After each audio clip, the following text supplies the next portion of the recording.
अध्यक्ष महोदया जी,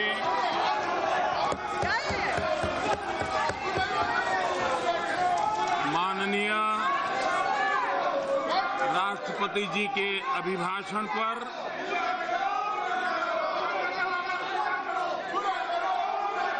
उन्हें आभार व्यक्त करने के लिए मैं सदन में आपके बीच आभार प्रस्ताव का समर्थन करते हुए कुछ बातें जरूर कहना चाहूंगा। कल सदन में राष्ट्रपति जी के अभिभाषण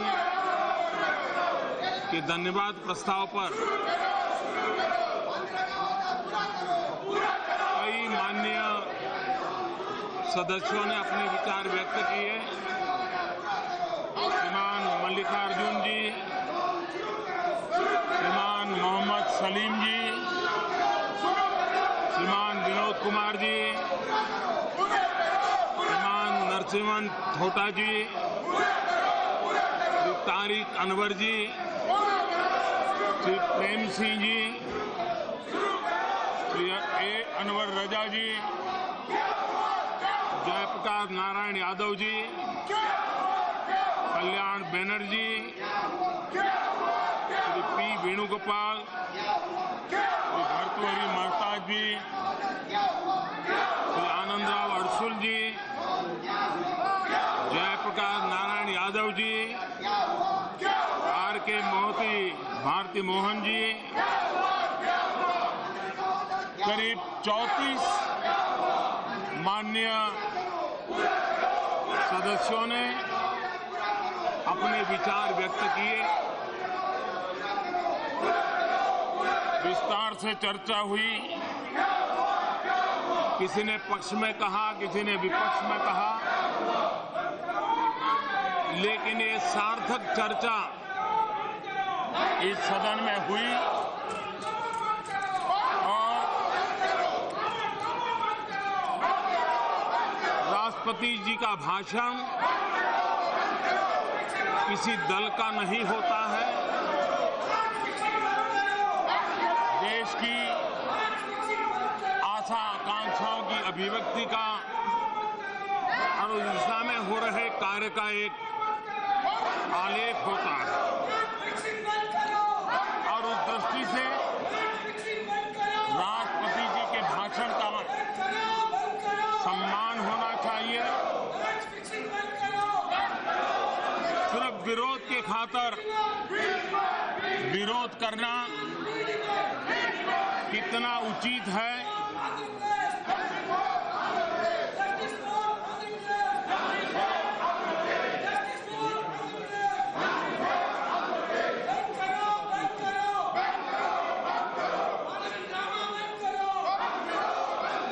सभापति महोदय जी, हमारे देश में राज्यों की रचना आदरणीय अटल बिहारी वाजपेयी जी ने भी की थी।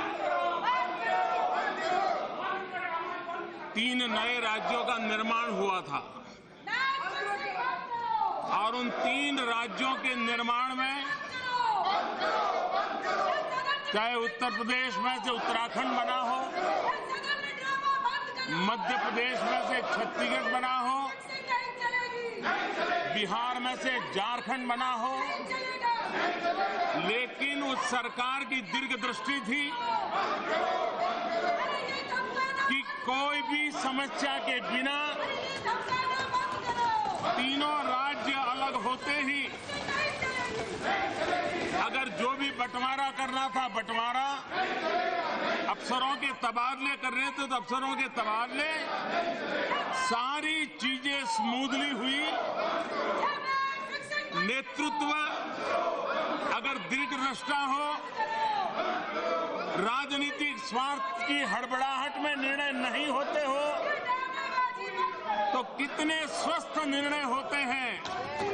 इसका उदाहरण अटल अटल बिहारी वाजपेयी जी ने जो 3 राज्यों का निर्माण किया था, आज देश अनुभव कर रहा है। आपके चरित्र में है, जब भारत का विभाजन किया आपने, देश के टुकड़े किए,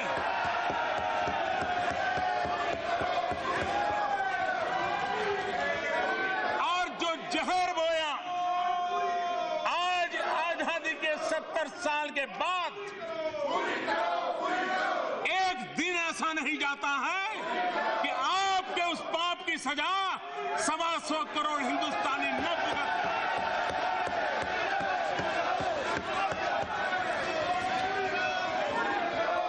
आपने देश के टुकड़े किए, वो भी उस तरीके से किए।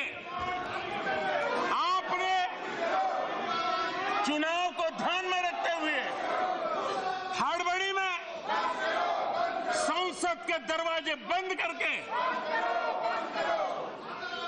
सदन ऑर्डर में नहीं था तब भी आंध्र के लोगों की भावनाओं का आदर किए बिना तेलंगाना बनाने के पक्ष में हम भी थे। तेलंगाना आगे बढ़े उसके पक्ष में आज भी हम हैं। लेकिन आंध्र के साथ उस दिन आपने जो बीज बोए, आपने जो चुनाव के लिए हड़बड़ी में किया, ये उसी का नतीजा है कि आज 4 साल के बाद भी समस्याएं सुलझती रहती हैं। और इसलिए आपको ये प्रकार की चीजें शोभा नहीं देती। सभापति महोदय जी,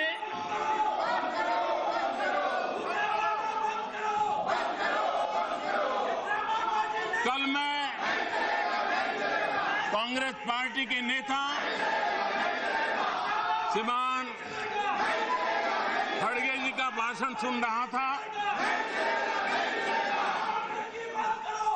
मैं ये समझ नहीं पा रहा था कि वे ट्रेजरी बेंच को संबोधित कर रहे थे, कर्नाटक के लोगों को संबोधित कर रहे थे, कि अपने ही दल के नीति निर्धारकों को खुश करने का प्रयास कर रहे थे।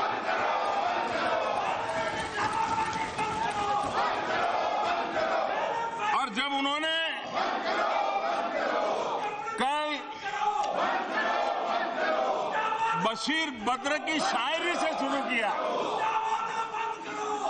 और खड़गे जी ने बशीर बद्र जी की शायरी सुनाई, और मैं आशा करता हूं कि उन्होंने जो शायरी सुनाई है वो कर्नाटक के मुख्यमंत्री महोदय ने जरूर सुनी होगी। कल उस शायरी में उन्होंने कहा कि दुश्मनी जमकर करो, लेकिन ये गुंजाइश रहे जब कभी हम दोस्त हो जाएं तो शर्मिंदा ना हो। मैं जरूर मानता हूं कि कर्नाटक के मुख्यमंत्री जी ने आपकी ये गुहार सुन ली होगी, लेकिन श्रीमान खड़गे जी,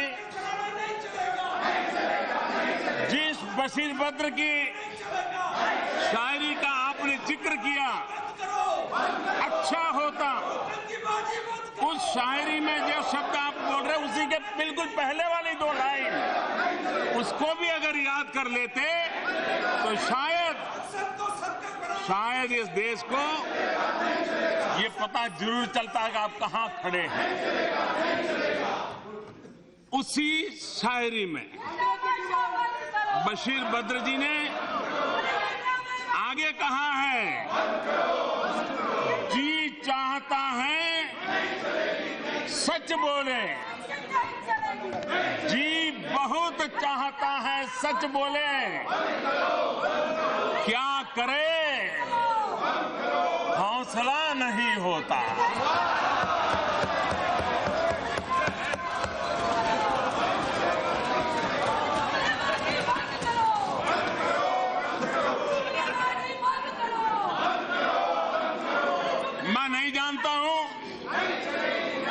के चुनाव के बाद खड़गे जी उस जगह पे होंगे कि नहीं होंगे, और इसलिए एक प्रकार से ये फेयरवेल स्पीच भी उनकी हो सकती है।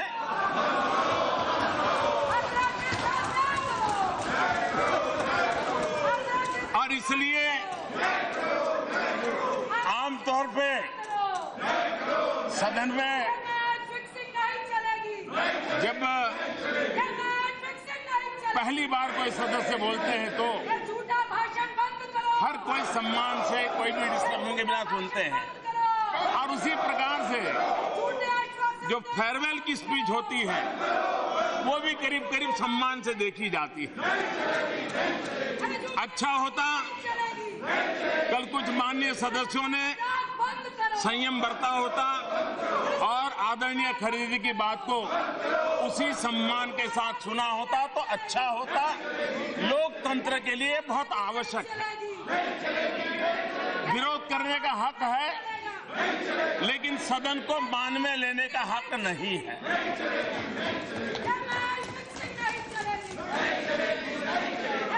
कल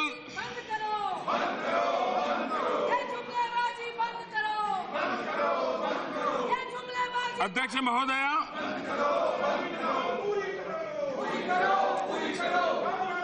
मैं देख रहा हूं कि जब भी हमारे विपक्ष में कुछ लोग हमारी किसी बात की आलोचना करने जाते हैं तो तथ्य तो कम होते हैं, लेकिन हमारे जमाने में ऐसा था, हमारे जमाने में ऐसा था, हमने ऐसा किया था, हम ये करते थे, ज्यादातर उसी कैसेट को बजाया जाता है।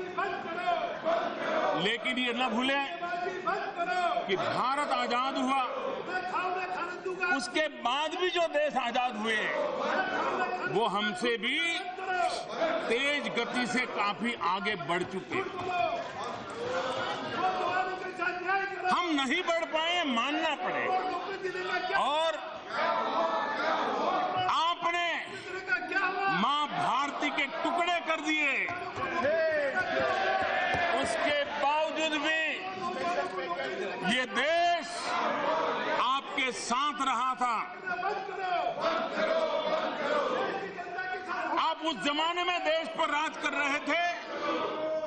प्रारंभिक 3-4 दशक विपक्ष का एक प्रकार से नाम मात्र का विपक्ष था।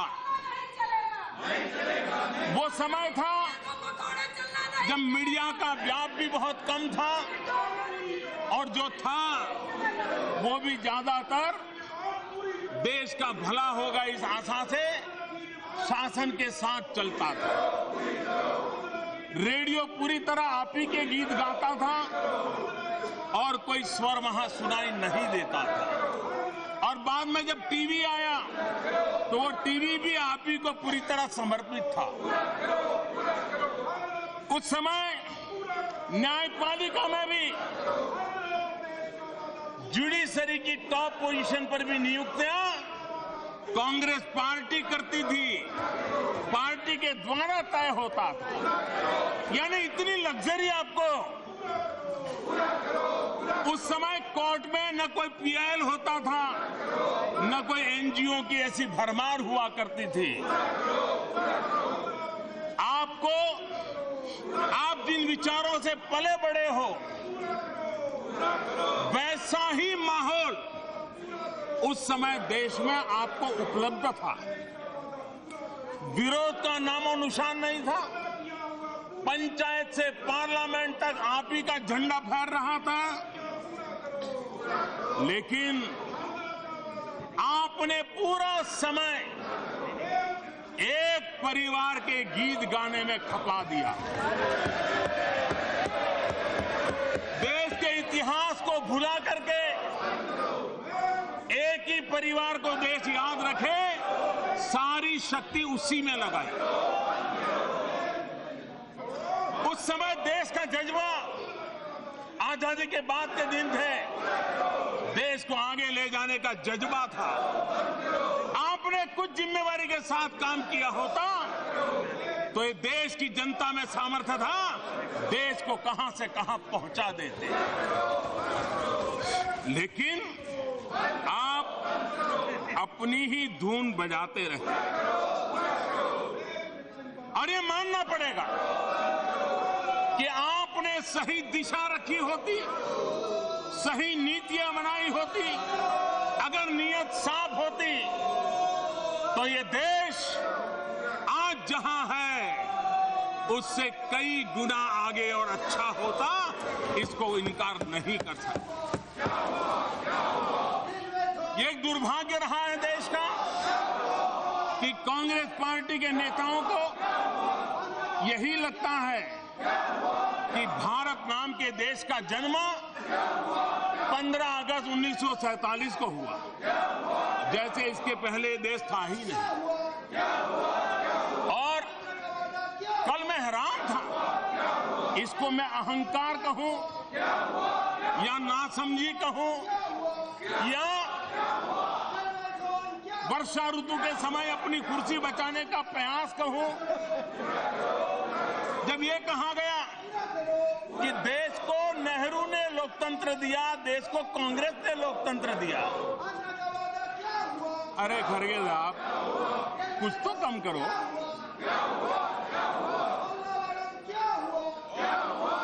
जरा मैं पूछना चाहता हूं,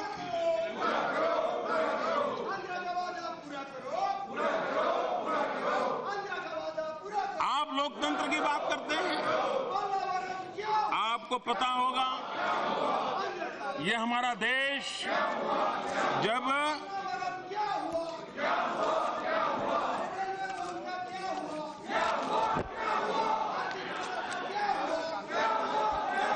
आप जो लोकतंत्र की बात करते हैं, हमारा देश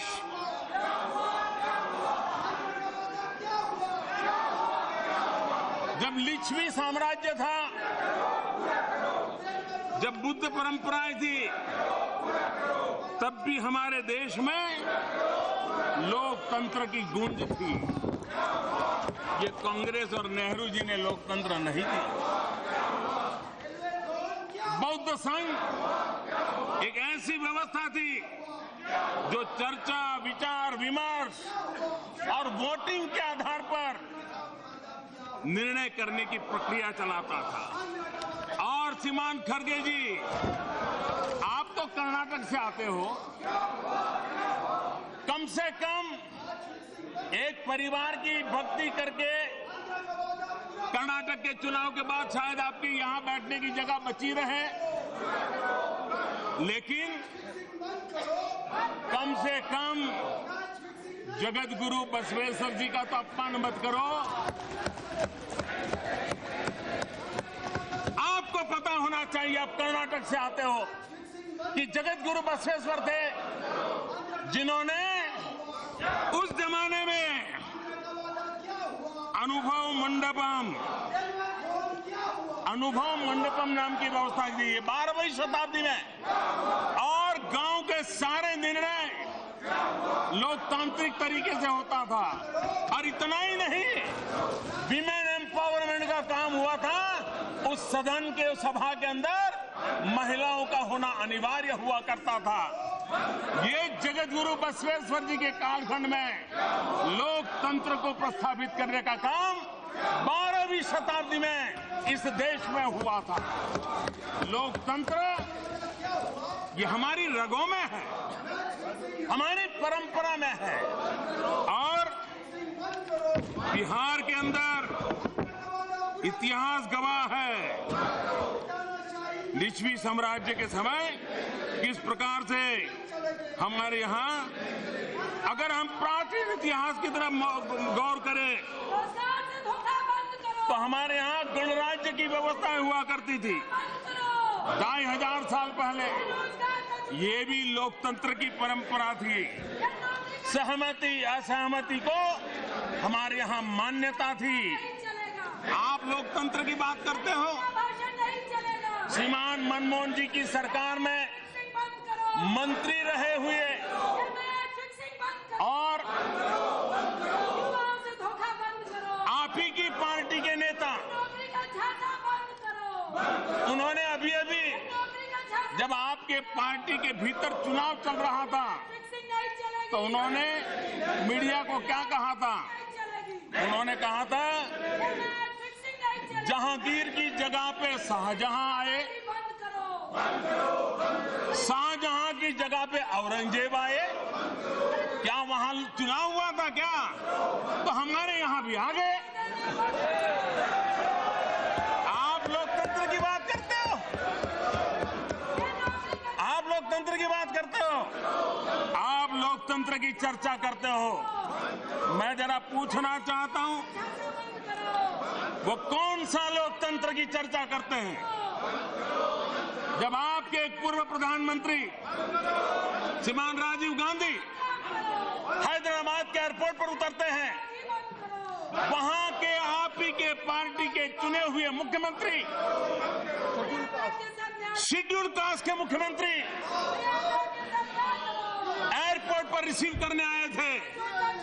और लोकतंत्र में विश्वास की बातें करने वाले लोग, जिस नेहरू जी के नाम पर आप लोकतंत्र की सारी परंपरा समर्पित कर रहे हो, श्रीमान राजीव गांधी ने हैदराबाद एयरपोर्ट पर उतर करके एक दलित मुख्यमंत्री, उनको खुलेआम अपमानित किया था, एक चुने हुए जनप्रतिनिधि मुख्यमंत्री पीएनजैया का अपमान किया। आप लोकतंत्र की बातें करते हो, अरे आप लोकतंत्र की चर्चा करते हो, तब सवाल ये उठता है। और ये तेलुगु देशम पार्टी, ये एनटी रामाराव उस अपमान की आग में से पैदा हुए थे, उस अपमान की आग में से पैदा हुए थे। पीएनजैया का अपमान हुआ, उनका सम्मान करने के लिए रामाराव को अपना फिल्म क्षेत्र छोड़ करके आंध्र की जनता की सेवा के लिए मैदान में आना पड़ा।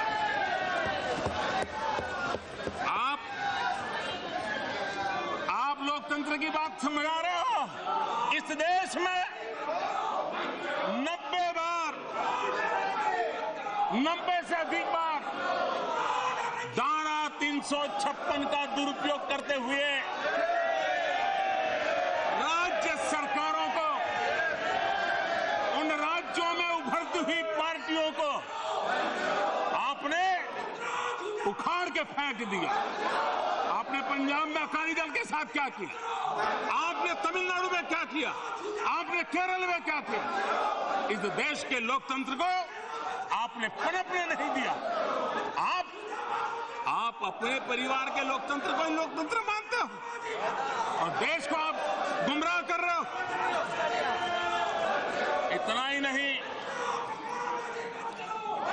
कांग्रेस पार्टी का लोकतंत्र, जब आत्मा की आवाज उठती है तो उनका लोकतंत्र दबोच जाता है।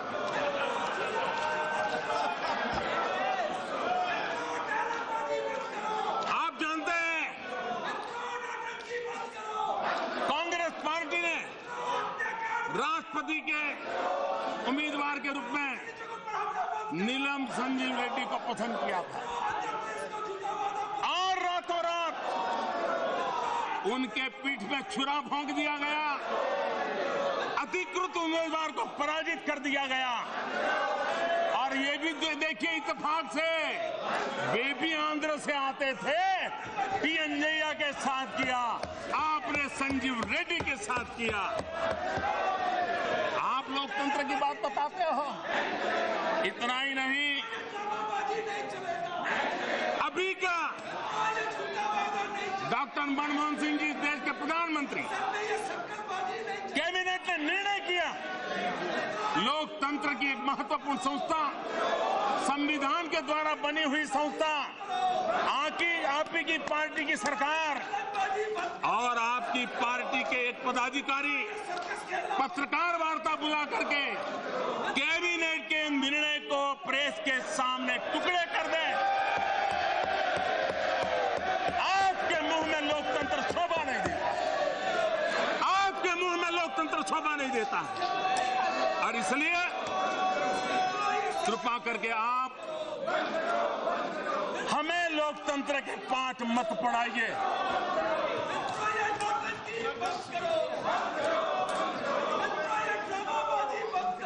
मैं जरा और एक इतिहास की बात आज बताना चाहूं।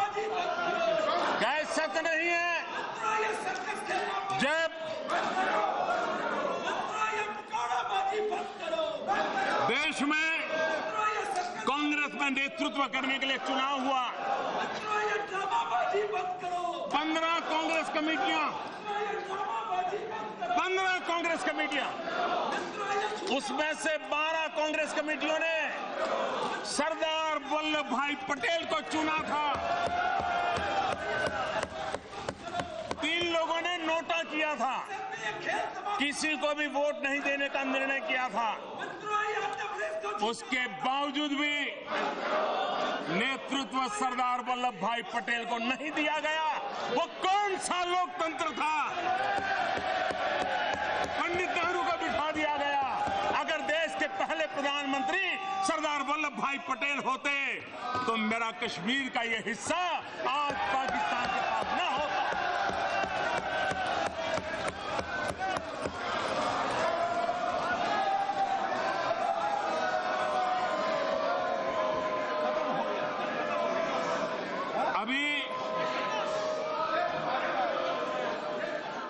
अभी दिसंबर में क्या ये कांग्रेस पार्टी के अध्यक्ष का चुनाव था कि ताजपोशी थी? आप ही के पार्टी के एक नौजवान ने आवाज उठाई, वो अपना उम्मीदवारी पत्र भरना चाहता था, आपने उसको भी रोक दिया। आप लोकतंत्र की बातें करते हो। मैं जानता हूं ये आवाज दबाने के लिए इतनी कोशिश नाकाम रहने वाली है,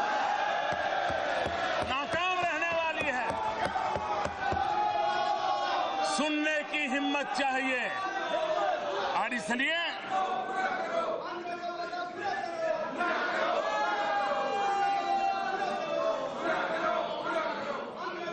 अध्यक्ष महोदया, हमारी सरकार की विशेषता है, हम ऐसे एक वर्क कल्चर को लाए हैं जिस वर्क कल्चर में सिर्फ घोषणाएं करके अखबार की सुर्खियों में छा जाना, सिर्फ योजनाएं घोषित करके जनता के हाथ में धूल झोंक देना, ये हमारा कल्चर नहीं है। हम उन चीजों को हाथ लगाते हैं जिसको पूरा करने का प्रयास करते हैं, और जो अच्छी चीजें हैं वो किसी भी सरकार की, किसी की भी क्यों न हो, अगर वो अटकी है, देश का नुकसान हो रहा है, तो उसको ठीक ठाक कर करके पूरा करने का प्रयास करते हैं। क्योंकि लोकतंत्र में सरकारें आती जाती हैं, देश बना रहता है, और उस सिद्धांत को हम मानने वाले हैं। क्या ये सच नहीं है? यही मुलाजिम, यही फाइलें, यही कार्यशैली, और क्या कारण था कि पिछली सरकार में हर रोज 11 किलोमीटर नेशनल हाईवे बनते थे, आज एक दिन में 22 किलोमीटर नेशनल हाईवे बनते हैं। रोड आप भी बनाते हैं, रोड हम भी बनाते हैं। पिछली सरकार के आखिरी 3 सालों में 80,000 किलोमीटर सड़कें बनी। हमारी सरकार के 3 साल में 1,20,000 किलोमीटर सड़कें बनी। पिछली सरकार के आखिरी 3 वर्षों में लगभग 1100 किलोमीटर नई रेल लाइन का निर्माण हुआ।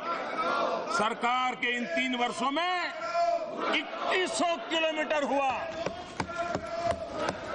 पिछली सरकार के आखिरी 3 वर्षों में 2,500 किलोमीटर रेल लाइन का बिजलीकरण हुआ। इस सरकार के 3 सालों में 4,300 किलोमीटर से ज्यादा काम हुआ। 2011 से बाद पिछली सरकार 2014 तक, आप फिर कहेंगे ये तो योजना हमारी थी, ये तो कल्पना हमारी थी, इसकी क्रेडिट तो हमारी है, गीत गाएंगे। सच्चाई क्या है? ऑप्टिकल फाइबर नेटवर्क, आपकी कार्य करने के तरीके क्या थे? जब तक रिश्तेदारों का मेल न बैठे, यार अपनों का मेल न बैठे, गाड़ी आगे चलती नहीं थी। 2011 के बाद से 2014 तक आपने सिर्फ 59 पंचायतों में ऑप्टिकल फाइबर पहुंचाया। 2011 से 2014 3 साल हमने आने के बाद इतने कम समय में 1 लाख से अधिक पंचायतों में ऑप्टिकल फाइबर नेटवर्क पहुंचा। कहां 3 साल में 60 से भी कम गांव और कहां 3 साल में 1 लाख से ज्यादा, कोई हिसाब ही नहीं है जी। और इसलिए पिछली सरकार शहरी आवास योजना 939 शहरों में लागू किए थे। आज प्रधानमंत्री आवास योजना अर्बन 4320 शहरों में लागू की। आप 1000 से भी कम, हम 4000 से भी ज्यादा। पिछली सरकार के आखिरी 3 वर्षों में कुल 12,000 मेगावाट की रिन्यूएबल एनर्जी की नई क्षमता जोड़ी गई। इस सरकार के 3 सालों में 22,000 मेगावाट से भी ज्यादा जोड़ी गई। शिपिंग इंडस्ट्री, कार्गो हैंडलिंग में आपके समय नेगेटिव ग्रोथ था। इस सरकार ने 3 साल में 11% से ज्यादा ग्रोथ करके दिखाया है। अगर आप जमीन से जुड़े होते तो शायद आपकी ये हालत न हुई होती। मुझे अच्छा लगा हमारे खड़गे जी ने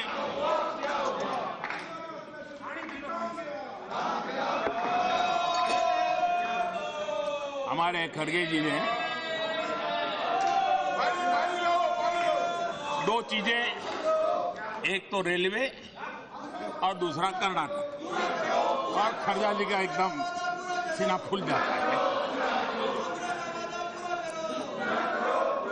आपने बीदर कलबुर्गी रेल लाइन का जिक्र किया। जरा देश को इस सच्चाई का पता होना चाहिए। ये बात कांग्रेस के मुंह से कभी किसी ने सुनी नहीं होगी, कभी नहीं बोले होंगे, उद्घाटन समारोह में भी नहीं बोले होंगे, शिलान्यास में भी नहीं बोले होंगे। सत्य स्वीकार करिए कि ये बीदर कलबुर्गी 110 किलोमीटर की नई रेल लाइन का प्रोजेक्ट अटल बिहारी वाजपेयी की सरकार में मंजूर हुआ था और 2013 तक आपकी सरकार रही। आप स्वयं रेल मंत्री रहे। ये आप ही के पार्लियामेंट्री कॉन्फ्रेंस का इलाका है और उसके बावजूद भी इतने सालों में अटल जी की सरकार के बाद कितने साल हुए अंदाज लगाइए। सिर्फ 37 किलोमीटर का काम हुआ, 37 किलोमीटर। और वो काम भी तब हुआ जब येडियुरप्पा जी मुख्यमंत्री थे और उन्होंने इनिशिएटिव लिया। उन्होंने भारत सरकार ने जो मांगा देने के लिए सहमति दे दी। तब जाकर के आपकी सरकार ने अटल जी के सपने को आगे बढ़ाने का चालू किया। और वो भी, और जब चुनाव आया तो आपको लगा कि ये रेल चल पड़े तो अच्छा होगा। 110 किलोमीटर होनी थी, 37 किलोमीटर के टुकड़े पे जाके झंडी फहरा करके आ गया।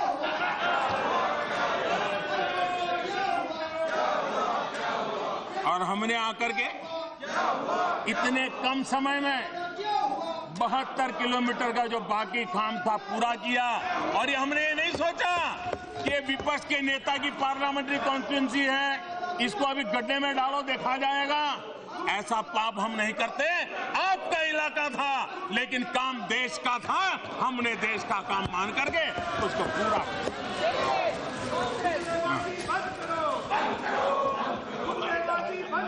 और उस पूरी योजना का लोकार्पण मैंने किया तो भी आपके दर्द हो रहा है।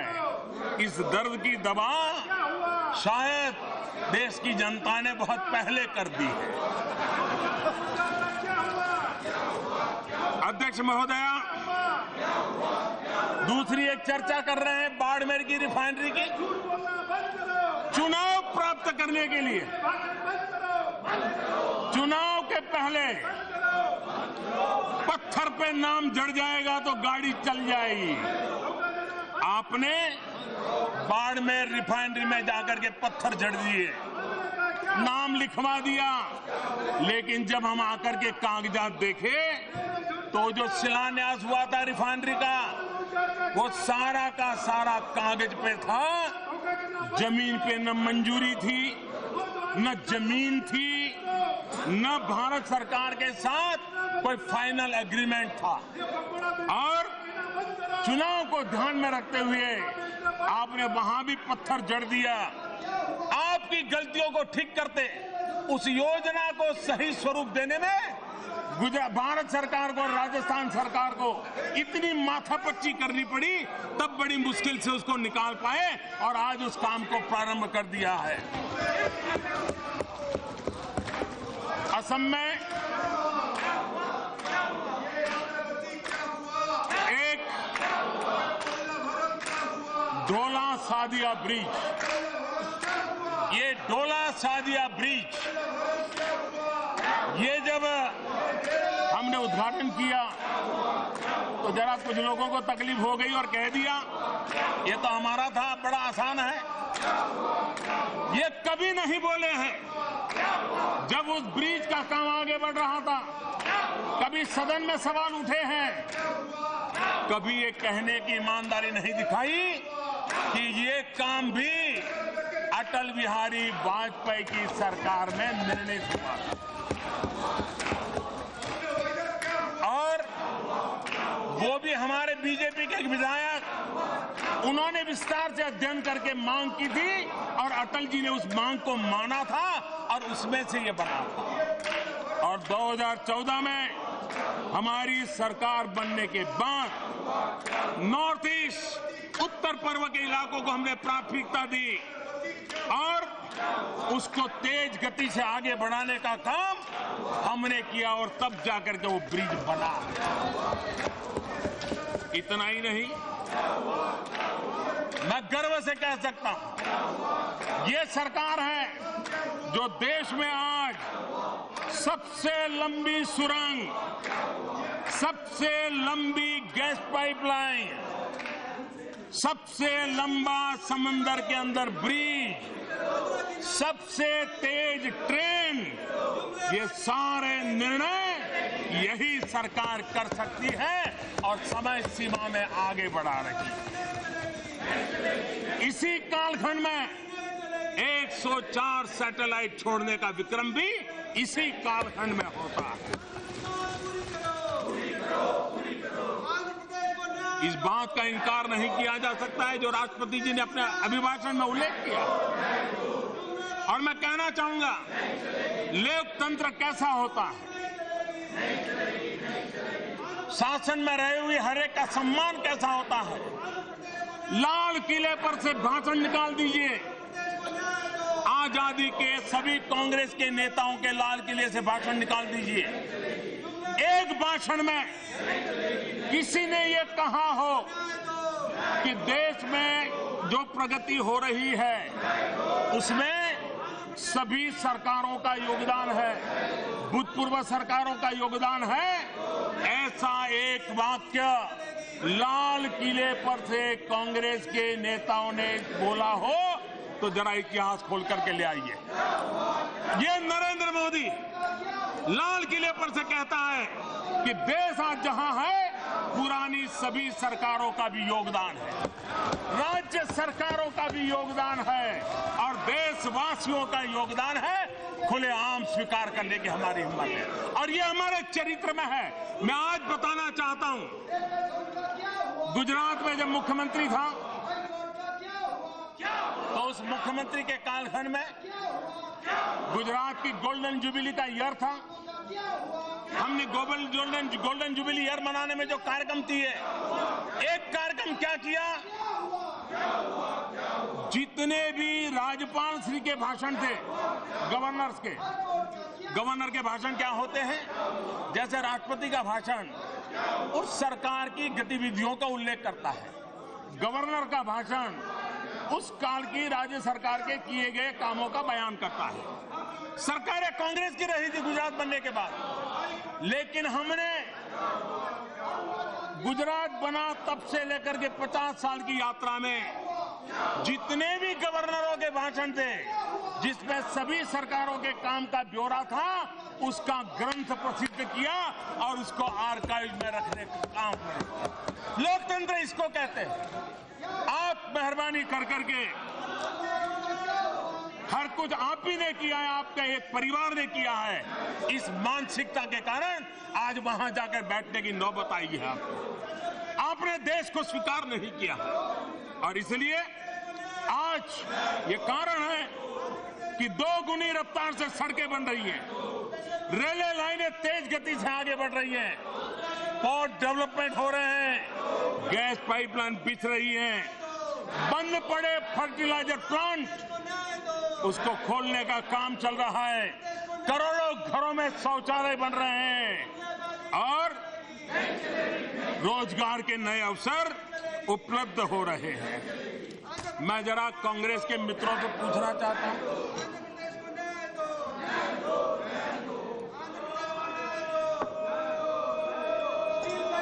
रोजगारी और बेरोजगारी की आलोचना करने वाले, उनसे मैं जरा पूछना चाहता हूं, आप जब बेरोजगारी का आंकड़ा देते हैं तो आप भी जानते हैं, देश भी जानता है, मैं भी जानता हूं कि आप बेरोजगारी का आंकड़ा पूरे देश का देते हैं। अगर बेरोजगारी का आंकड़ा पूरा देश के है तो रोजगारी का आंकड़ा भी पूरे देश का बनता है।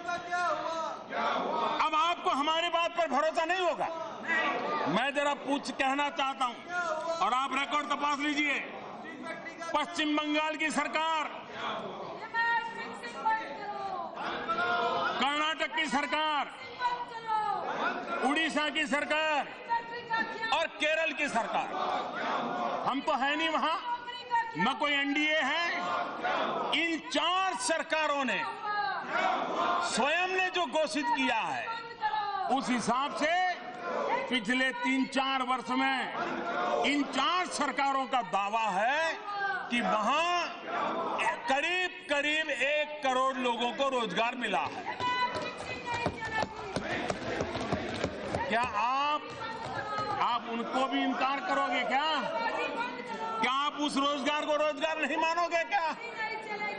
बेरोजगारी देश की और पूरे देश में रोजगारी का काम, और मैं इसमें देश के आर्थिक रूप से समृद्ध राज्यों की चर्चा नहीं कर रहा, भाजपा की सरकारों की चर्चा नहीं कर रहा हूं, एनडीए की सरकारों की चर्चा नहीं कर रहा हूं।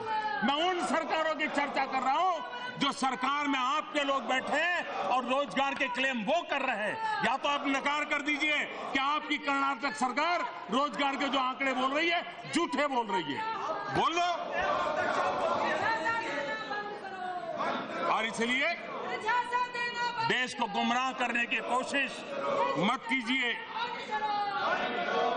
और ऐसे देश के सभी राज्यों के रोजगार, भारत सरकार ने जो प्रयास किया है उसकी योजनाएं, और आप जानते हैं 1 साल में 70 लाख नए ईपीएफ में नाम रजिस्टर हुए हैं और ये 18 से 25 साल के नौजवान हैं, बेटा बेटियां हैं और इनका नाम जुड़ा है। क्या ये रोजगार नहीं है क्या?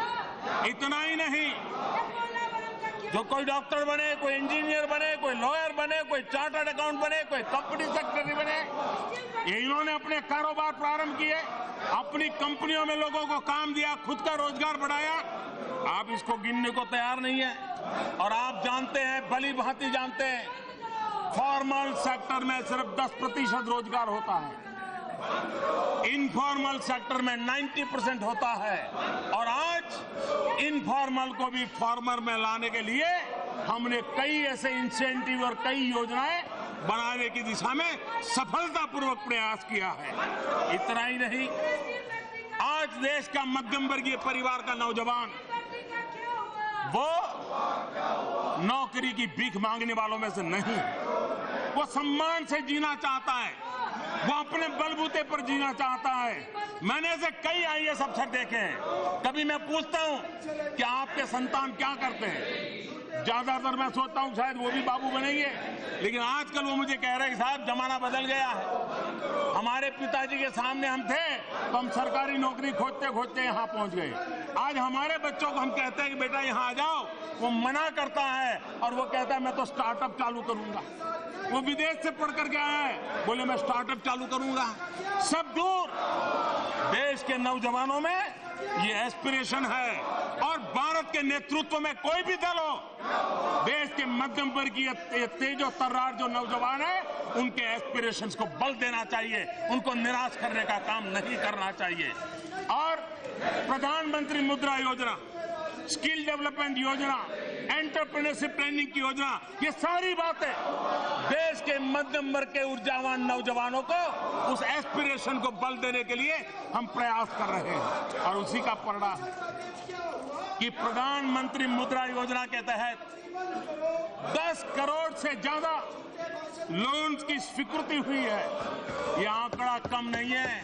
और अभी तक ये 10 करोड़ लोन स्वीकृति में कहीं किसी की कटकी हुई, कोई बीच में दलाल आया, उसकी कोई शिकायत नहीं आई है। और ये भी तो इस सरकार के वर्क कल्चर का परिणाम है। ये भी उस वर्क कल्चर का परिणाम है। कोई बिचौलिया नहीं आया।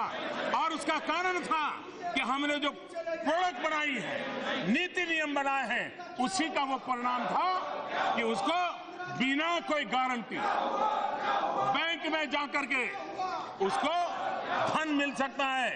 और इन 10 करोड़ लोन स्वीकृत हुई है, उसमें 4 लाख करोड़ रुपए से ज्यादा पैसा दिया गया। इतना ही नहीं, ये लोन प्राप्त करने वाले लोग हैं, उसमें 3 करोड़ लोग बिल्कुल नए उद्यमी हैं, जिनको कभी ऐसा अवसर नहीं आया जीवन में। ऐसे लोग हैं।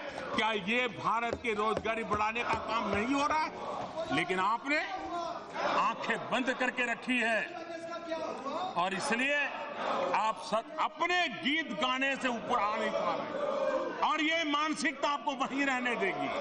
और ये भी अटल जी ने कहा है, वही सच्चाई है कि आप छोटे मन से कोई बड़ा नहीं होता। अटल जी ने कहा है, छोटे मन से कोई बड़ा नहीं होता और टूटे मन से कोई खड़ा नहीं हो सकता। और इसलिए आप वहीं रह जाओगे, वहीं पर गुजारा करना है आपको। मैं जरा पूछना चाहता हूं, ये सब हमारे जमाने के गीत गाते रहते हैं।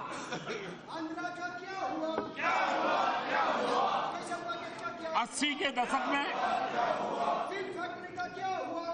हमारे देश में ये गूंज सुनाई रही थी, 21वीं सदी आ रही है, 21वीं सदी आ रही है, 21वीं सदी आ रही है। और उस समय के कांग्रेस के नेता हर की 21वीं सदी का एक पर्चा दिखाते रहते। नौजवान नेता थे, नए नए आए थे, अपने नाना से भी ज्यादा सीटें जीत करके आए थे और देश की जनता को 21वीं सदी। और मैंने उस समय एक कार्टून देखा था, बड़ा इंटरेस्टिंग कार्टून था कि रेल के पास प्लेटफॉर्म पर एक नौजवान खड़ा है और सामने से ट्रेन आ रही है। ट्रेन पर लिखा था 21वीं शताब्दी और ये नौजवान उस तरफ दौड़ रहा है तो एक बुजुर्ग ने कहा खड़े रहो, वो तो आने ही वाली है, तुम्हें कुछ करने की जरूरत नहीं है।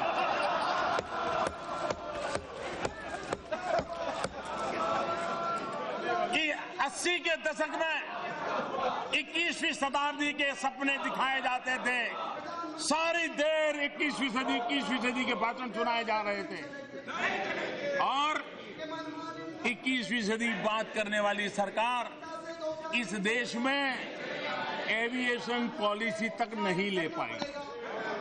अगर 21वीं सदी में एविएशन पॉलिसी नहीं होगी, वो कैसी 21वीं सदी का आपने सोचा?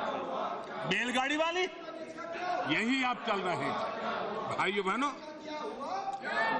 अध्यक्ष महोदय, एक एविएशन पॉलिसी हमने बनाई, और आज छोटे छोटे शहरों में जो छोटी छोटी हवाई पट्टियां पड़ी हुई थी, इसका हमने उपयोग किया, और 16 नई हवाई पट्टियां जहां जहाज आना जाना शुरू हो गया। 80 से ज्यादा एविएशन के लिए संभावनाएं पड़ी हुई है, उस पर हम कार्य हैं। टायर 2, टायर 3 इन शहरों में हवाई जहाज उड़ने वाले हैं, और आज देश में ये सुनकर के वहां तकलीफ होगी, आज देश में करीब करीब 450 जहाज, हवाई जहाज ऑपरेशनल है, करीब करीब 450। आपको जानकर के खुशी होगी कि हमारे इस इनिशिएटिव का परिणाम है कि इस वर्ष 900 से ज्यादा नए हवाई जहाज खरीदने के ऑर्डर हिंदुस्तान से गए हैं। और इसलिए मैं मानता हूं, और ये सफलता इसलिए नहीं मिली है कि सिर्फ हम निर्णय करते हैं, हम टेक्नोलॉजी का भरपूर उपयोग करते हैं, हम मॉनिटरिंग करते हैं। अरे रोड के काम को भी और रेल के काम को हम ड्रोन से देख रहे हैं, हम सैटेलाइट टेक्नोलॉजी के द्वारा हम टैगिंग कर रहे हैं, और कहां क्या कहां। इतना ही नहीं, टॉयलेट बने तो मोबाइल फोन पर उसकी तस्वीर टैग की जाती है, और इस प्रकार से हर चीज को सैटेलाइट की टेक्नोलॉजी का उपयोग करते हुए आगे बढ़ाने का हमने काम किया है।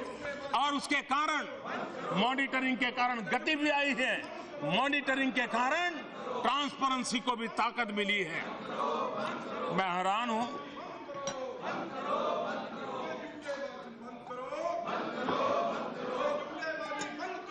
अगर आधार, मुझे बराबर याद है जब हम चुनाव जीत करके आए, आप ही की तरफ से आशंकाएं पैदा की गई थी कि मोदी आधार को खत्म कर देगा, कि हमारी योजना है मोदी पटक देगा, मोदी आधार को आने नहीं देगा। आप मान करके चले थे, और इसलिए आपने मोदी पर हमला बुलाने के लिए आधार का इसलिए उपयोग किया था कि मोदी लाएगा नहीं। लेकिन जब मोदी ने उसको वैज्ञानिक तरीके से लाया और उसका वैज्ञानिक उपयोग करने के रास्ते खोजे, जो आपकी कल्पना में तक नहीं थे, आपकी कल्पना में तक नहीं थे, और अब जब आधार लागू हो गया, अच्छे ढंग से लागू हो गया, गरीब से गरीब सच्चे व्यक्ति को अच्छी तरह उसका लाभ मिलने लगा, तो आपको आधार का इंप्लीमेंटेशन बुरा लगने लग गया। चट भी मेरी, पट भी मेरी, ये खेल चलता है क्या? और इसलिए आज 115 करोड़ से ज्यादा आधार बन चुके हैं। करीब केंद्र सरकार की 400 योजनाएं डायरेक्ट बेनिफिट ट्रांसफर स्कीम से गरीबों के खाते में सीधे पैसे जाने लगे हैं। 57,000 करोड़ रुपया।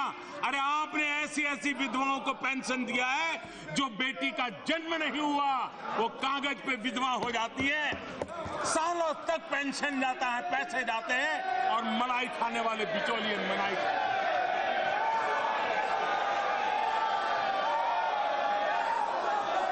विधवा के नाम पर, बुजुर्गों के नाम पर, दिव्यांगों के नाम पर सरकारी खजाने से निकले पैसे बिचौलियों के जेब में गए हैं और राजनीति चलती रही। आज आधार के कारण डायरेक्ट बेनिफिट ट्रांसफर से आप दुखी, ऐसा नहीं है। आप आपका दुख का कारण है।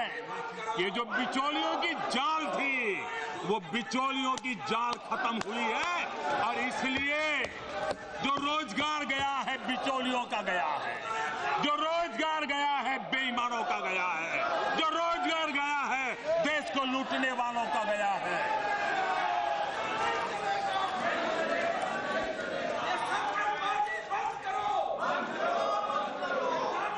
अध्यक्ष महोदया,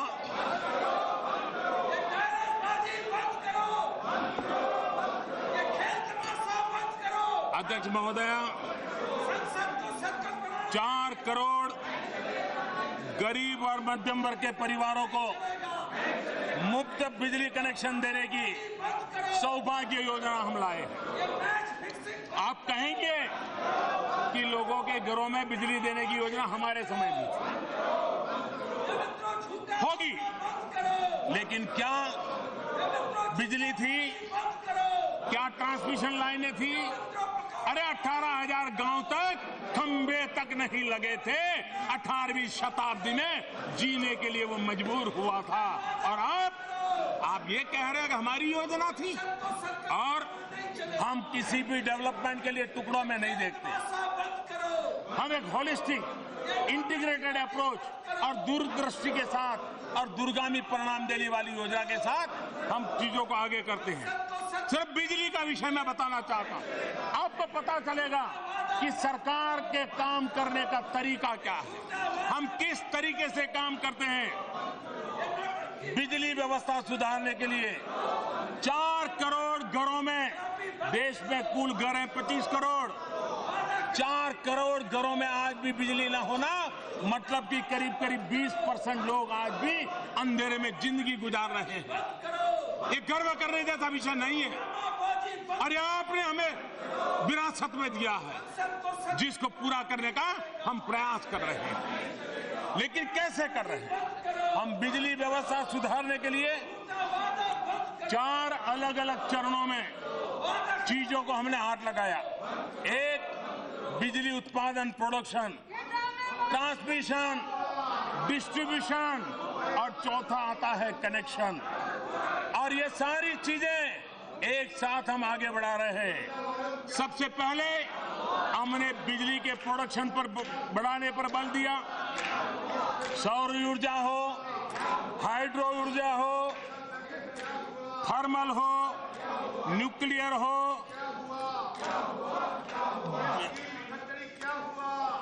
जो भी क्षेत्र से बिजली हो सकती है और उस पर हमने बल देकर के बिजली का उत्पादन बढ़ाया।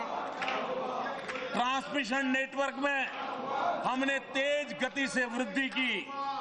पिछले 3 सालों में 1.5 लाख करोड़ रुपए से अधिक प्रोजेक्ट पर काम किया। ये पिछली सरकार के आखिरी 3 वर्षों की तुलना में 83% ज्यादा है। हमने स्वतंत्रता के बाद देश में कुल स्थापित ट्रांसमिशन लाइन, इसमें 2014 के बाद 31%, यानी आजादी के बाद जो था उसमें 31% अकेले हमने आकर के बढ़ाया। ट्रांसफार्मर कैपेसिटी पिछले 3 साल में 49% हमने बढ़ाई है। कश्मीर से कन्याकुमारी, कच्छ से कामरूप निर्बाध रूप से बिजली को ट्रांसमिशन करने के लिए सारा नेटवर्क का काम हमने खड़ा कर दिया है। पावर डिस्ट्रीब्यूशन सिस्टम मजबूत करने के लिए 2015 में उज्ज्वल डिस्कॉम एश्योरेंस योजना यानी कि उदय योजना और राज्यों को साथ लेकर के MOU करके आगे बढ़ाई है। बिजली डिस्ट्रीब्यूशन कंपनियों में बेहतर ऑपरेशनल और फाइनेंशियल मैनेजमेंट स्थापित हो, उस पर हमने बल दिया है। इसके बाद कनेक्शन के लिए, घर में बिजली पहुंचाने के लिए सौभाग्य योजना लॉन्च की है। एक तरफ बिजली पहुंचाना, दूसरी तरफ बिजली बचाना। हमने 28 करोड़ LED बल्ब बांटे। मध्यम वर्ग का परिवार जो घर में बिजली का उपयोग करता है, 28 करोड़ बिजली के बल्ब पहुंचने के कारण 15,000 करोड़ रुपया बिजली का बिल बचा है, जो मध्यम वर्ग परिवार के जेब में बचा है। देश के मध्यम वर्ग को लाभ हुआ है। हमने वेस्टेज ऑफ टाइम भी बचाया है। हमने वेस्टेज ऑफ मनी को भी रोकने के लिए ईमानदारी के प्रयास किया है। अध्यक्ष महोदय,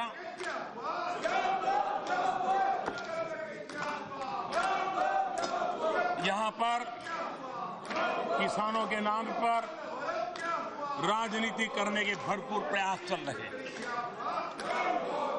और उनको भी मददगार लोग मिल जाते हैं।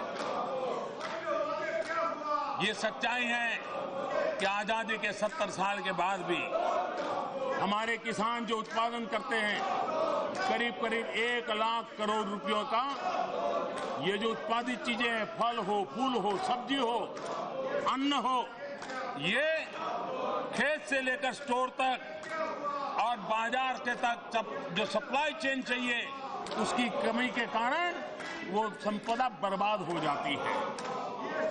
हमने प्रधानमंत्री किसान संपदा योजना शुरू की और हम उस इंफ्रास्ट्रक्चर को बल दे रहे हैं कि किसान जो पैदावार करता है उसको रखरखाव की व्यवस्था मिले, कम खर्चे से मिले और उसकी फसल बर्बाद न हो, उसकी गारंटी तैयार हो। सरकार ने सप्लाई चेन में नए इंफ्रास्ट्रक्चर को तैयार करने में मदद करने का फैसला किया है और इसके बाद जो 1 लाख करोड़ बचेंगे वो देश को, किसानों को, फूड प्रोसेसिंग में लगे हुए मध्यम वर्ग के नौजवानों को गांव में ही कृषि आधारित उद्योगों के लिए अवसर की संभावनाएं में पैदा हुई है। हमारे देश में जितना कृषि का महत्व है उतना ही पशुपालन का है, वो एक दूसरे से जुड़े हुए हैं। हमारे देश में पशुपालन के क्षेत्र में आवश्यक प्रबंधन के अभाव में सालाना 40,000 करोड़ रुपए का नुकसान होता है। हमने पशु की चिंता करना, कामधेनु योजना के द्वारा इन पशुओं का रखरखाव की चिंता करने के लिए, उनके आरोग्य की चिंता करने के लिए एक बड़ा एग्रेसिव काम शुरू किया है और उसके कारण कामधेनु की योजना का लाभ देश के पशुपालक को और जो किसान पशुपालन करता है उनको एक बहुत बड़ी राहत मिलने वाली है। हम 2 गुना 22 में इनकम करने की बात करते हैं। 80 में 21वीं सदी की बात करना वो तो मंजूर था, लेकिन मोदी अगर आज 2018 में आजादी के 75 साल वाले 2022 को याद करें तो आपको तकलीफ हो रही है कि मोदी 22 की बातें क्यों करता है। अब 80 में 21वीं सदी के गीत गाते थे, देश को दिखाते रहते थे और जब मेरी सरकार निर्धारित काम के साथ 2022 आजादी के 75 साल एक इंस्पिरेशन है, एक प्रेरणा, उसको लेकर के अगर काम कर रही है तो आपको उसकी भी तकलीफ हो रही है और किसानों की आय 2 गुना करना।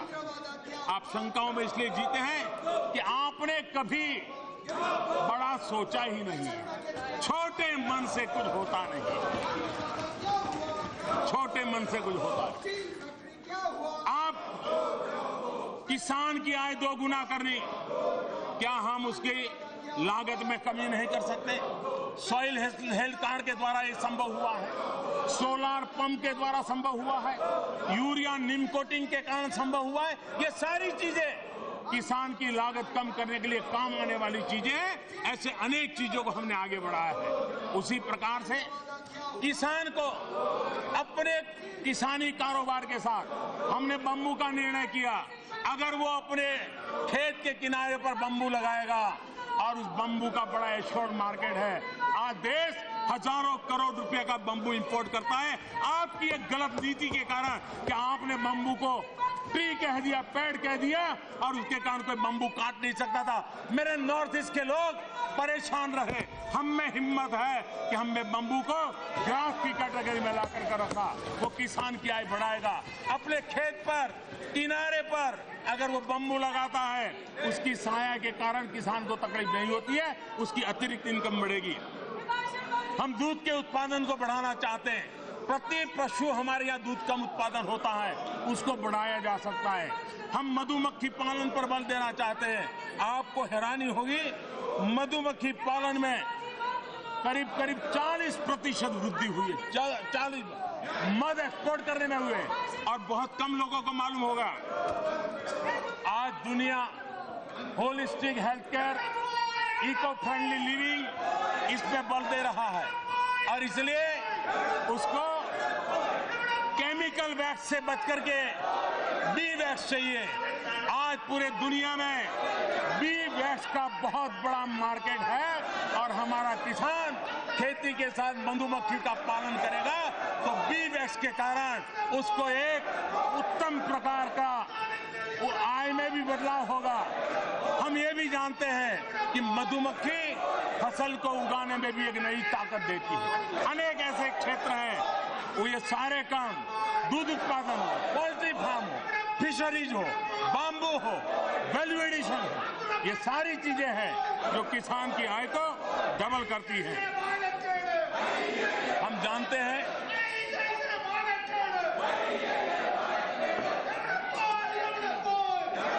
जो लोग सोचते थे आधार कभी आएगा नहीं, आ गया। उनको ये भी परेशानी थी कि जीएसटी नहीं आएगी और हम सरकार को दबोचते रहेंगे। अब जीएसटी आ गई तो क्या करें? तो नया खेल खेलो। ये खेल चल रहा है। कोई देश की राजनीतिक नेतागिरी देश को निराश करने का काम कभी नहीं करती, लेकिन कुछ लोगों ने इस काम का रास्ता अपनाया है। आज सिर्फ जीएसटी के कारण लॉजिस्टिक में जो फायदा हुआ है, हमारी ट्रक पहले जितना समय उसका जाता था वेस्टेज, जाम के कारण, टोल टैक्स के कारण, आज उसका वो बच गया और हमारे ट्रांसपोर्टेशन की कैपेसिटी को 60% डिलीवरी की ताकत नहीं आई है। जो काम 5-6 दिन में एक ट्रक जाके करता था वो आज 2.5-3 दिन में पूरा कर रहा है। ये देश को बहुत बड़ा फायदा है। हमारे देश में मध्यम वर्ग भारत को आगे ले जाने में उसकी बहुत बड़ी भूमिका है। मध्यम वर्ग को अब निराश करने के लिए भ्रम फैलाने के प्रयास हो रहे हैं। झूठ पेपरा। हमारे देश का मध्यम वर्ग का व्यक्ति गुड गवर्नेंस चाहता है, बेहतरीन व्यवस्थाएं चाहता है। वो अगर ट्रेन की टिकट ले तो ट्रेन में उसके हक की सुविधाएं चाहता है। अगर वो कॉलेज में बच्चे को पढ़ने के लिए भी दे तो उसको अच्छी शिक्षा चाहता है। बच्चों को स्कूल भेजे तो स्कूल में अच्छी शिक्षा चाहता है। वो खाना खरीदने जाए तो खाने की क्वालिटी अच्छी मिले, ये मध्यम वर्ग का व्यक्ति चाहता है। और सरकार का ये काम है कि पढ़ाई के बेहतर संस्थान हो, उचित मूल्य पर उसको घर मिले, अच्छी सड़कें मिले, ट्रांसपोर्ट की बेहतर सुविधाएं मिले, आधुनिक अर्बन इंफ्रास्ट्रक्चर हो। मध्यम वर्ग की आशा आकांक्षाओं को पूरा करने के लिए, ईज ऑफ लिविंग के लिए ये सरकार ढेर सारे कदम करके क्या कर रही है। हमने, और ये सुन करके हैरान हो जाएंगे लोग, एंट्री लेवल इनकम टैक्स दुनिया में 5% की दर पर सबसे कम अगर कहीं है तो भारत हिंदुस्तान में है, जो गरीबों को किसी समृद्ध देश में भी नहीं, समृद्ध देश में भी नहीं है, वो हमारे यहाँ है। 2000 के पहले बजट में टैक्स से छूट की सीमा 50,000 रुपया बढ़ाकर 2.5 लाख रुपया कर दिया गया था। इस वर्ष बजट में 40,000 रुपये का स्टैंडर्ड डिडक्शन हमने मंजूर कर दिया है। सीनियर सिटीजन को टैक्स में छूट का भी प्रावधान किया है। मध्यम वर्ग को करीब 12,000 करोड़ रुपया का सालाना नया फायदा ये जुड़ता जाए, ये काम हमारी सरकार ने किया है। प्रधानमंत्री आवास योजना शहरी 31,000 करोड़ रुपए से ज्यादा खर्च हमने किया है। ब्याज में पहली बार इस देश में मध्यम वर्ग के लोगों को ब्याज में राहत देने का काम इस सरकार ने किया है। नए एम्स, नई आईआईटी, नए आईएम, 11 बड़े शहरों में मेट्रो, 32 लाख से ज्यादा स्ट्रीट लाइट एलईडी कर दी गई है। और इसलिए नए उद्यमों, एमएसएमई, ये कोई इनकार नहीं कर सकता। एमएसएमई क्षेत्र के साथ जुड़े लोग ये मध्यम वर्ग और उच्च मध्यम वर्ग 250 करोड़ के टर्नओवर पर हमने टैक्स रेट 30% से कम करके 25% करके मध्यम वर्गीय समाज की बहुत बड़ी सेवा की है। 5% दिया है। 2 करोड़ रुपए तक कारोबार करने वाले सभी व्यापारियों को केवल बैंकिंग चैनलों के माध्यम से लेन देन करते हैं। सरकार उनकी आय को टर्नओवर का 8% नहीं 6% मानती है, यानी उन्हें टैक्स में 2% का लाभ होता है। जीएसटी में 1.5 करोड़ रुपए तक की टर्नओवर वाले कारोबार को कंपोजिशन स्कीम के दी गई और टर्नओवर का केवल 1% ही भुगतान, ये भी दुनिया में सबसे कम हिंदुस्तान में करने वाली ये सरकार है। माननीय अध्यक्ष महोदय, जनधन योजना 31 करोड़ से ज्यादा गरीबों के बैंक अकाउंट खोला। 18 करोड़ से ज्यादा गरीबों को स्वास्थ्य सुरक्षा की बीमा योजना का लाभ हो। 90 पैसे प्रतिदिन या 1 रुपया महीना, इतना अच्छा प्रोडक्ट वाला बीमा हमने देश को गरीबों को दिया। और आप ये जान करके आपको संतोष होगा कि इतने कम समय में ऐसे गरीब परिवारों को कोई आफत आई तो इंश्योरेंस की योजना के कारण ऐसे परिवारों को 2000 करोड़ रुपया उनके घर में पहुंच गया। ये असामान्य काम हुआ है। उज्ज्वला योजना के तहत 3 करोड़ 30 लाख मां बहनों को, गरीब मां बहन, अरे गैस का कनेक्शन के लिए ये एमपीओ के कुर्ते पकड़ करके चलना पड़ता था, हम सामने से जाकर के गैस कनेक्शन दे रहे हैं। और अब संख्या हमने 8 करोड़ करने का निर्णय किया है। आयुष्मान भारत योजना, मैं हैरान हूं, क्या देश के गरीब को स्वास्थ्य सुविधा मिलनी चाहिए कि नहीं? गरीब पैसों के अभाव में इलाज करवाने नहीं जाता है, वो मृत्यु को पसंद करता है, लेकिन बच्चों के लिए वो कर्ज छोड़ करके जाना नहीं चाहता है। क्या ऐसे गरीब निम्न मध्यम वर्ग के परिवार की रक्षा करने का निर्णय गलत हो सकता है क्या? हाँ, आपको लगता है कि इस प्रोडक्ट में कोई बदलाव करना है, अच्छे पॉजिटिव सुधार लेकर के आइए। मैं स्वयं समय देने के लिए तैयार हूं ताकि देश के गरीबों को 5 लाख रुपया तक सालाना खर्च करे, उसके काम आए सरकार। लेकिन आप उसके लिए भी इस प्रकार के बयानबाजी कर रहे हैं। अच्छी योजना है, जरूर मुझे सुझाइए, हम मिल बैठ करके नक्की करेंगे, तय करेंगे। लेकिन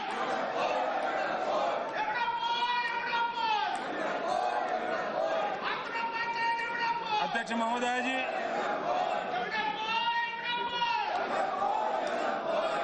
हमारी सरकार ने जो कदम उठाए उसने सरकार के समाज के भी सोचने के तौर तरीके में बदलाव किया। जनधन योजना गरीब का आत्मविश्वास बढ़ाया है, बैंक में पैसे जमा कर रहा है, रुपए डेबिट कार्ड उपयोग कर रहा है, वो भी अपने आप को समृद्ध परिवारों की बराबरी का देखने लगा है। स्वच्छ भारत मिशन महिलाओं के अंदर एक बहुत बड़ा आत्मविश्वास पैदा करने का काम किया है। अनेक प्रकार की पीड़ाओं से उसको मुक्ति देने का कारण बना है। उज्ज्वला योजना गरीब माताओं को धुएं से मुक्ति दिलाने का काम कहा। पहले हमारा श्रमिक या तो अच्छी नौकरी पाने के लिए पुरानी नौकरी छोड़ने की हिम्मत नहीं करता था, क्योंकि पुराने जमा पैसे डूब जाएंगे। हमने उसके अनक्लेम 27,000 करोड़ रुपया यूनिवर्सल अकाउंट नंबर देकर के उस तक पहुंचाने का काम किया है। और आगे गरीब मजदूर जहां जाएगा उसका बैंक अकाउंट में 7 साल चलता जाएगा, ये काम किया है। भ्रष्टाचार और काला धन, अभी भी आपको रात को नींद नहीं आती। मैं जानता हूं आपकी बेचैनी। भ्रष्टाचार के कारण जमानत पर जीने वाले लोग भ्रष्टाचार के कामों से बचने वाले नहीं है, कोई भी बचने वाला नहीं। पहली बार हुआ देश में 4 पूर्व मुख्यमंत्री भारत की न्यायपालिका ने उनको दोषी घोषित कर दिया है और जेल में जिंदगी गुजारने के लिए मजबूर होना पड़ा। ये हमारा कमिटमेंट है। देश को जिन्होंने लूटा है उनको देश को लौटाना पड़ेगा और उस काम में मैं कभी पीछे हटने वाला नहीं हूं। ये मेरा आर्टिकल ऑफ फेथ, मैं लड़ने वाला इंसान। और इसलिए आज देश में एक ईमानदारी का माहौल बना, एक ईमानदारी का उत्सव है। अधिक लोग आज आगे आ रहे हैं, इनकम टैक्स देने के लिए आ रहे हैं। उनको भरोसा है कि शासन के पास खजाने में जो पैसा जाएगा पाई पाई का हिसाब मिलेगा, सही उपयोग होगा। ये काम हो रहा है। आज मैं एक विषय को जरा विस्तार से कहना चाहता हूं।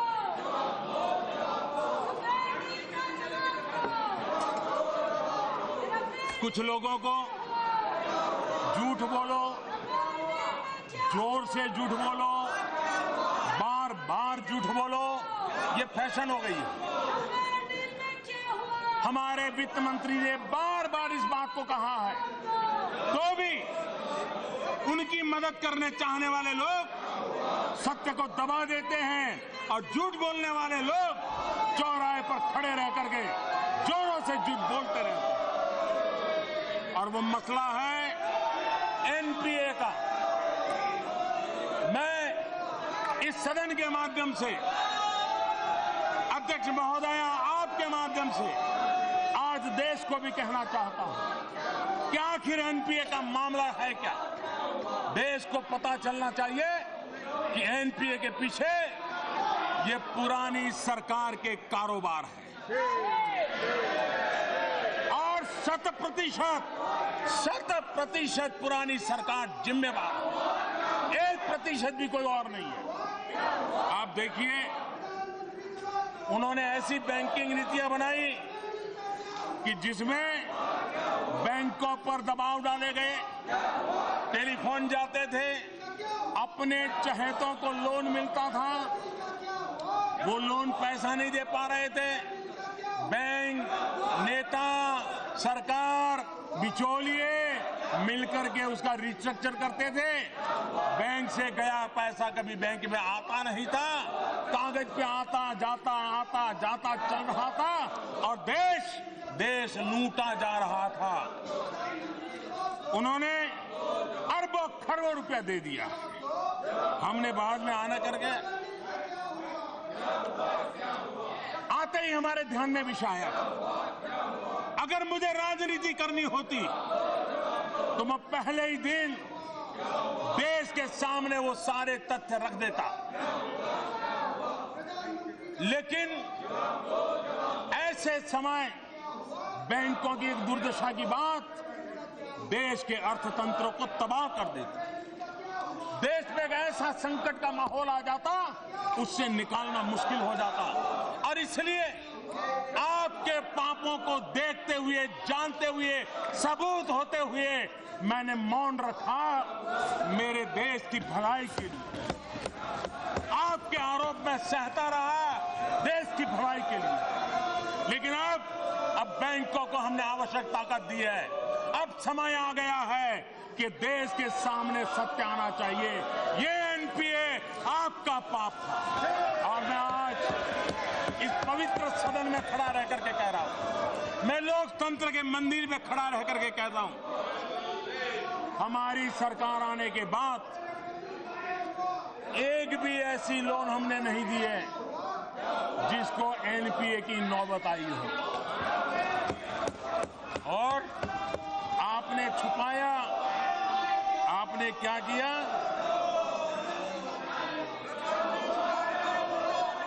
आपने आंकड़े गलत दिए। जब तक आप थे आपने बताया कि एनपीए 36% है। हमने जब देखा और 2014 में हमने कहा भाई झूठ नहीं चलेगा, सच करो, जो होगा देखा जाएगा। और जब सारे कागजात खंगालना शुरू किया तो आपने जो देश को बताया था वो गलत आंकड़ा था। 82% एनपीए था, 82%।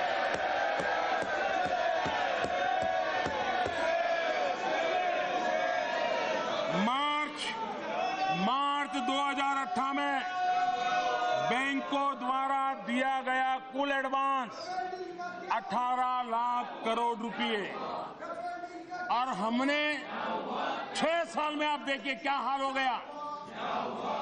8 में 18 लाख करोड़, और आप जब तक मार्च 2000 तक बैठे थे ये 18 लाख करोड़ पहुंच गया 52 लाख करोड़ रुपया, जो देश के गरीब का पैसा आपने लुटा दिया। और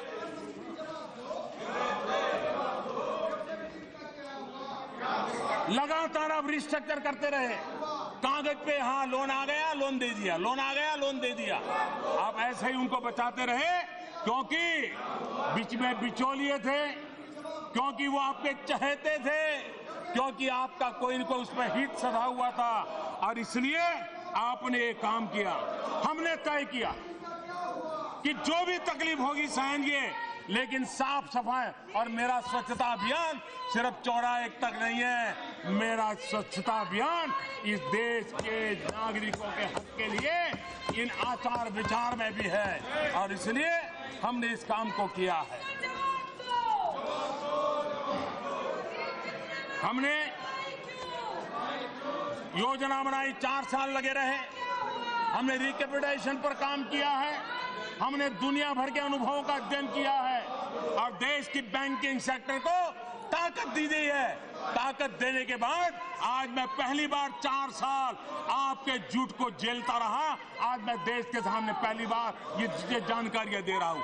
18 लाख से 52 लाख, 18 लाख करोड़ से 52 लाख करोड़ लुटा दिया आपने, और आज जो पैसे बढ़ रहे हैं वो उस समय के आपके पाप का ब्याज है। ये हमारी सरकार ने दिए हुए पैसे नहीं। ये जो आंकड़ा बढ़ रहा है वो 52 लाख करोड़ पर ब्याज जो लग रहा है उसका है, और देश कभी आपको इस पाप के लिए माफ नहीं करेगा, और कभी न कभी तो ये चीजें, इसका हिसाब देश को आपको देना पड़ेगा। मैं देख रहा हूं खींच और रन वाली राजनीति चल रही है, कीचड़ फेंको और भाग जाओ, कीचड़ फेंको और भाग जाओ। जितना कीचड़ उछालोगे कमल उतना ही ज्यादा खिलने वाला, और उछालो, जितना उछालना है उछाल लो। और इसलिए मैं जरा कहना चाहता हूं,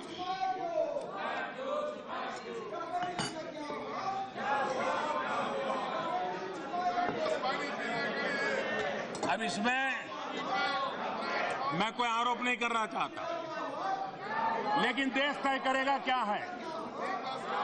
आपने कतर से गैस लेने का 20 साल का कॉन्ट्रैक्ट किया था, और जिस दाम से गैस का कॉन्ट्रैक्ट किया था, हमने आकर के कतर से बात की, हमने अपना पक्ष रखा। भारत सरकार बंधी हुई थी, आप जो सौदा कर गए थे हमको उसको निभाना था, क्योंकि देश की सरकार की अपनी विश्वसनीयता होती है। लेकिन हमने उनको तथ्यों के सामने रखा, हमने उनको कन्विंस किया, और मेरे देशवासियों को खुशी होगी अध्यक्ष महोदया, ये पवित्र सदन में मुझे कहते हुए संतोष हो रहा है कि हमने कतार को रीनेगोशिएशन किया, और गैस की जो हम खरीदी करते थे करीब 8,000 करोड़ रुपया देश का हमने बचाया। आपने 8,000 करोड़ ज्यादा दिया था, क्यों दिया, किसके लिए दिया, कैसे दिया, क्या इसके साथ सवालिया निशान खड़े हो सकते, वो देश तय करेगा, मुझे नहीं कहना है। उसी प्रकार से मैं ये भी कहना चाहूंगा, ऑस्ट्रेलिया के अंदर गैस के लिए भारत सरकार का एक सौदा हुआ था, गैस आता उनसे लिया जाता था, हमने उनसे भी नेगोशिएशन किया, लंबे समय का किया, और आपने ऐसा क्यों नहीं किया, हमने 4,000 करोड़ रुपया उसमें भी बचाया। देश के हक का पैसा हमने बचाया। क्यों दिया, किसने दिया, कब दिया, किसके लिए दिया, किस हेतु से दिया, ये सारे सवालों के जवाब आप तो कभी देंगे नहीं, मुझे मालूम है, देश की जनता जवाब मांगने वाली है। छोटा सा विषय एलईडी बल्ब, कोई मुझे बताए क्या कारण था कि आपके समय वो बल्ब 300 साढ़े 300 रुपए में बिकता था, भारत सरकार 300 साढ़े 300 में खरीदती थी। क्या कारण है कि वही बल्ब, कोई टेक्नोलॉजी में फर्क नहीं, कोई क्वालिटी में फर्क नहीं, देने वाली कंपनी वही, 350 का बल्ब 40 रुपये में कैसे आने? जरा कहना पड़ेगा, आपको कहना पड़ेगा, आपको जवाब देना पड़ेगा। आप मुझे बताइए, सोलर एनर्जी, क्या कारण है कि आपके समय सोलर पावर यूनिट 12 रुपया, 13 रुपया, 14 रुपया, 15 रुपया, लूटो, जिसको भी लूटना है लूटो, बस हमारा ख्याल रखो। इसी मंत्र को लेकर के चला। आज वही सोलर पावर 2 रुपया 3 रुपये के बीच में आ गया है। लेकिन उसके बावजूद हम आप पर भ्रष्टाचार के आरोप मैं नहीं लगा रहा। देश जो कि लगाना लगाएगा, मैं उसमें अपने आप को संयमित रखना चाहता हूं। लेकिन ये हकीकत बोल रही है कि क्या हो रहा था, और इसलिए और आज विश्व में भारत का मान सम्मान बढ़ा। आज भारत के पासपोर्ट की ताकत सारी दुनिया में जहां भी हिंदुस्तानी हिंदुस्तान का पासपोर्ट लेकर के जाता है, सामने मिलना वाला आंख ऊंची करके गर्व के साथ देखता है। आपको शर्म आती है? विदेशों में जाकर के देश की गलत तरीके से पेश कर रहे हो। जब देश दो कलाम की लड़ाई लड़ रहा था, खड़ा था, आप चीन के लोगों से बात कर रहे थे। आपको याद होना चाहिए, संसदीय प्रणाली, लोकतंत्र, देश, विपक्ष, एक जिम्मेवार विपक्ष क्या होता है। शिमला करार जब हुआ, इंदिरा गांधी जी ने बेनजीर भुट्टो के साथ करार किया, हमारी पार्टी का इतराज था। लेकिन इतिहास गवाह है कि अटल बिहारी वाजपेयी इंदिरा जी का समय मांगा, इंदिरा जी को मिलने गए और उनको बताया कि देश हित में ये गलत हो रहा है। बस हमने बाहर आकर के उस समय देश का कोई नुकसान नहीं होने दिया था।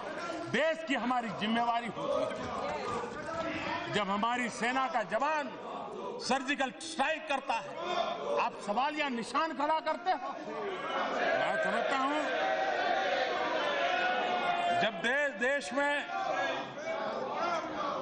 एक कॉमनवेल्थ गेम हुआ, इस देश में एक कॉमनवेल्थ गेम हुआ, अभी भी कैसी कैसी चीजें लोगों के मन में सवाल या निशान बनी। इस सरकार में आने के बाद 54 देशों का इंडिया अफ्रीका समिट हुआ,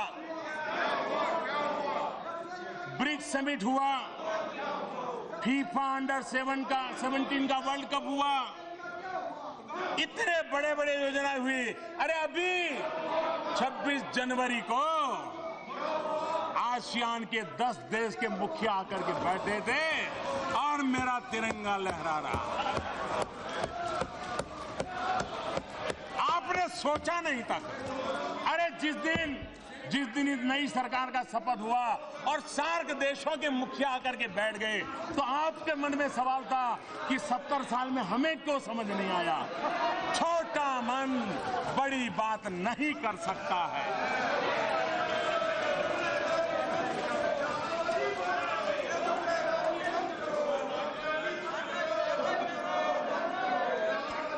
अध्यक्ष महोदय,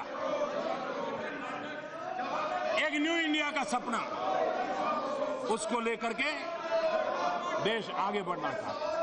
महात्मा गांधी ने यंग इंडिया की बात कही थी, स्वामी विवेकानंद जी ने नए भारत की बात कही थी, हमारे राष्ट्रपति प्रणब मुखर्जी ने जब पद पर थे तब भी नए भारत का सपना सबके सामने रखा था। आओ हम सब मिलकर के नया भारत बनाने के संकल्प को पूर्ण करने के लिए अपनी जिम्मेवारियों का निर्वाह करें। लोकतंत्र में आलोचना एक लोकतंत्र की ताकत है, ये होनी चाहिए, तभी तो अमृत निकलता है। लेकिन लोकतंत्र झूठे आरोप करने का अधिकार नहीं देता है, अपनी राजनीतिक रोटियां सेकने के लिए देश को निराश करने का हक नहीं देता है। और इसलिए मैं आशा करता हूं कि राष्ट्रपति जी के अभिभाषण को बोलने वालों ने बोल लिया, अब जरा आराम से उसको पढ़े, पहली बार पढ़ने में समझ नहीं आया तो दोबारा पढ़े, भाषा समझ नहीं आई है तो किसी की मदद ले, लेकिन जो ब्लैक एंड व्हाइट में सत्य लिखा गया है उसको नकारने का काम न करें। इसी एक अपेक्षा के साथ राष्ट्रपति जी के अभिभाषण पर जिन जिन माननीय सदस्यों ने अपने विचार व्यक्त किए, मैं उनका अभिनंदन करता हूं, धन्यवाद करता हूं। और मैं सबको कहता हूं कि सर्वसम्मति से राष्ट्रपति जी के अभिभाषण को हम सिर्फ स्वीकार करें। इसी एक अपेक्षा के साथ आपने जो समय दिया, मैं आपका बहुत बहुत आभारी हूं। धन्यवाद। A number of amendments have been moved by members to the motion of thanks. Shall I